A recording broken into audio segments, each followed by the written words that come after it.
what's the up? press is here. Hey, man, I got to ask you. I seen you on Freedom Watch. And, of course, we're big Ron Paulers. All right, fire away. How can you be a libertarian? It's an oxymoron. You cannot be a libertarian when you want to stay over there and bomb people.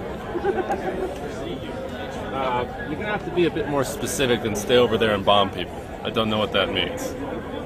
What else are you doing over there? You're not handing out candy. Where? In Iraq or Afghanistan. Well, in Iraq, we toppled a tyrant. He's gone. We're getting out of the country What tyrant was now. that? Saddam Hussein. What about Afghanistan? What tyrant was that? It's called the Taliban regime, who were housed. 9/11 was planned there. Okay, right. 9/11 was planned there? Okay. So, what do you think about Building 7? Is this the truther thing? It ain't about being truther. What are you, a denier? What? All right. You must be a denier then. If I'm a truther, then you're a denier. I do not believe 9/11 was an inside job. So you did all the research. You come to the conclusion there was no way. Now, let's just don't say it's a 9/11. I don't say. Do you believe it's fishy? You believe the official story is fishy? I don't know what they include and don't include in those official stories. I don't know that. Well, what? You should read them. How could you know that 9/11 was clearly not an inside job? You don't even read the official but I don't know what they choose to leave out and what they don't. I don't know. I'm sure there was a lot of covering of people's rear ends at the end of that. What about Building 7? They don't cover that. I'm a conservative is what I am. A fiscal conservative? Yes. You're not physically conservative when it comes to war? Well, I believe it says right there in the preamble, provide for the common defense, and that means defeating an enemy before he comes over here and blows buildings up. So preemptive, pre-crime. Yes. Pre-crime. Because I've seen that in Minority Report. See, the truth is that peace is oftentimes not found at the tip of a pen, but the tip of a spear, and that's the bottom line. That's the truth of it. All the theories, all the wishing it weren't that way, it is that way. We have Raytheon there, and that's a big employer, over 10,000 employees in my district. That's the real world. And whether people want to acknowledge it or not, anybody of any party, there are a group of people in this world that have made it their mission in life to kill Americans. Raytheon, men, women, and children. America has made a mission to go around and put bases on 180 countries and bomb them, and economic terrorism on other people. You don't find a problem with that? I love America. We're the greatest country in the world. We've done more good in this nation than any history. So the good outrides the bad. So you can't question anything if you're saying the good always out. Because whatever good we've done, what is that? Name one. Name something we've done good. I believe we've defeated Nazism, socialism, communism. We defeated it. Yes, we did. We've defeated it several times. Does it still exist? Yes, but we stopped several bad things, and the American people themselves are the most charitable and giving people in the world. Is it the American people, or are they stealing our money and giving it to people? No, I was talking about the people there with the people's individual donations. When there's a tsunami somewhere, it's the people that give it out.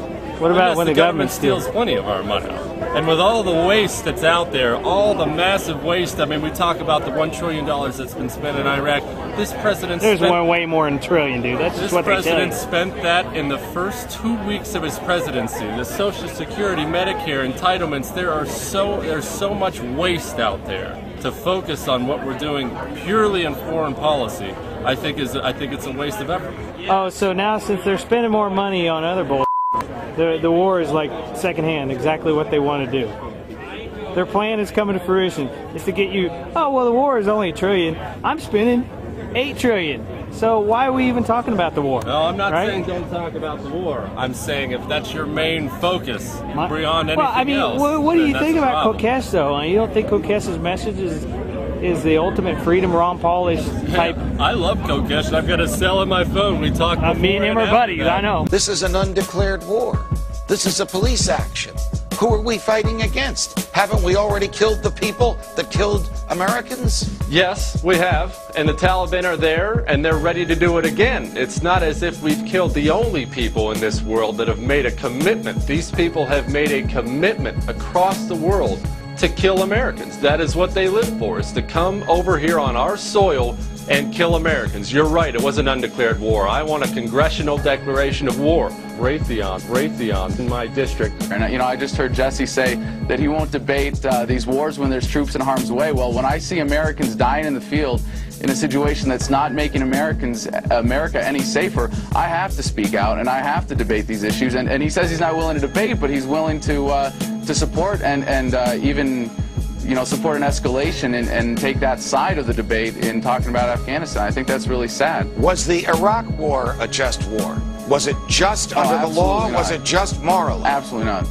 Well, it was unjust under the law because it was not declared by a legitimate authority, which under the Constitution is the U.S. Congress, and it was sold to us specifically as a preemptive war, whereas Christian just war theory dictates that wars must only be fought in self-defense. What is it about government that likes to fight wars? We have Raytheon there, and that's a big employer, over 10,000 employees in my district. Why is it that in time of war, we give the government more of our treasure, and we give the government more of our freedom, and it keeps that treasure and keeps that freedom even when the war is over? Well, I think being a pro-war libertarian is a great contradiction because war is the health of the state, and we see it today. We see it as it always has been, and you know we see it from what Major General Smedley Butler said: war is a racket in which the few profit and the many pay. Raytheon there, and that's a big employer, over 10,000 employees in my district.